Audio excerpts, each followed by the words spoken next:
Cette histoire s'adresse à ceux qui ne sont pas satisfaits de leur vie et considèrent que les autres sont plus heureux qu'eux. Pour comprendre cette histoire, regardez jusqu'à la fin. Il était une fois un corbeau très mécontent de sa vie. Un jour, il se mit à pleurer, alors qu'il était assis sur une branche d'arbre. Un moine était assis sur l'arbre à ce moment-là, et une goutte de larme de corbeau tomba sur la joue du moine. Le moine leva la tête et vit qu'un corbeau pleurait. Il lui demanda « Qui es-tu, mon ami, et pourquoi pleures-tu » Le corbeau dit au sage « Je suis très contrarié par ma vie. Personne ne m'aime, les gens me chassent en disgrâce, personne ne me donne à manger. Tout le monde me déteste.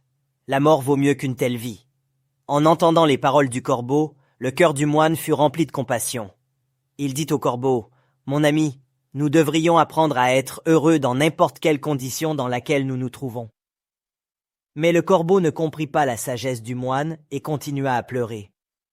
Alors le moine lui dit « Ne te fâche pas, dis-moi ce que tu veux être, je peux te le faire avec mon mantra. » Le corbeau devint heureux et dit « Tout béni, si vous voulez me faire une faveur, faites-moi un signe. » Le moine dit « D'accord, je vais te faire un signe, mais d'abord allons voir le signe et demandons-lui s'il est content de sa vie ou non. Tu vas découvrir. En attendant, je t'attends ici. » Le corbeau s'envola joyeusement pour rencontrer le cygne.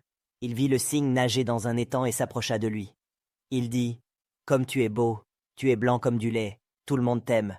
Tu dois être l'oiseau le plus heureux du monde. » Le cygne répondit tristement « Non, mon ami, je ne suis pas heureux. Il y a tellement de belles couleurs dans le monde, mais je n'ai pas de couleur. Le blanc est une couleur de rien. Je pense que le perroquet doit être l'oiseau le plus heureux du monde. Il est tellement coloré. » En entendant cela, le corbeau s'envola pour trouver un perroquet. Il lui dit « Perroquet, tu es si coloré et si beau, tu dois être l'oiseau le plus heureux du monde. » Le perroquet répondit tristement « Non, mon ami, je ne suis pas heureux. Vous voyez, les gens gardent des perroquets dans une cage. J'ai toujours peur que quelqu'un me retienne et m'enferme dans une cage. Je pense que le paon est l'oiseau le plus heureux de ce monde. Il est aussi beaucoup plus coloré que moi. » En entendant cela, le corbeau s'envola à la recherche d'un paon. Après avoir longtemps cherché, il trouva enfin un paon dans une cage, dans un zoo. Il vit que des centaines de personnes s'étaient rassemblées pour le voir. Après le départ des gens, le corbeau s'approcha du paon et lui dit « Cher paon, tu es si beau. Chaque jour, des milliers de personnes viennent te voir et t'admirent. Quand les gens me voient, ils me chassent immédiatement. Je pense que tu dois être l'oiseau le plus heureux de la planète. » Le paon répondit tristement « J'ai toujours pensé que j'étais l'oiseau le plus beau et le plus heureux de la planète. Mais à cause de ma beauté, je suis enfermé dans ce zoo. Quand les gens arrachent mes plumes colorées pour en faire des décorations, ça me fait très mal. » Le corbeau fut surpris d'entendre cela du paon. Il lui demanda « Si tu n'es pas heureux, alors quel est l'oiseau le plus heureux du monde ?»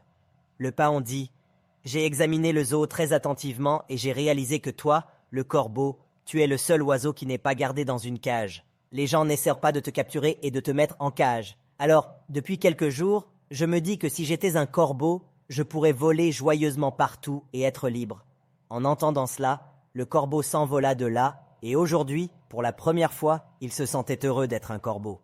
Il revint vers le sage et lui dit « Je ne veux pas être autre chose. Je suis bien ce que je suis. Si vous regardez nos vies, vous constaterez que c'est aussi notre problème. Nous faisons des comparaisons avec les autres, puis nous devenons tristes et nous nous maudissons. Nous ne voyons pas ce que nous avons, et tout cela conduit à des cercles vicieux de malheur. Vous devriez apprendre à être heureux avec ce que vous avez au lieu de regarder ce que vous n'avez pas. Il y aura toujours quelqu'un qui aura plus ou moins que vous. Si vous continuez à vous comparer aux autres, vous ne pourrez jamais être heureux. Une personne qui est satisfaite de ce qu'elle a est la personne la plus heureuse du monde. Soyez bénis avec cette histoire inspirante. Merci d'avoir regardé et gardez toujours le sourire.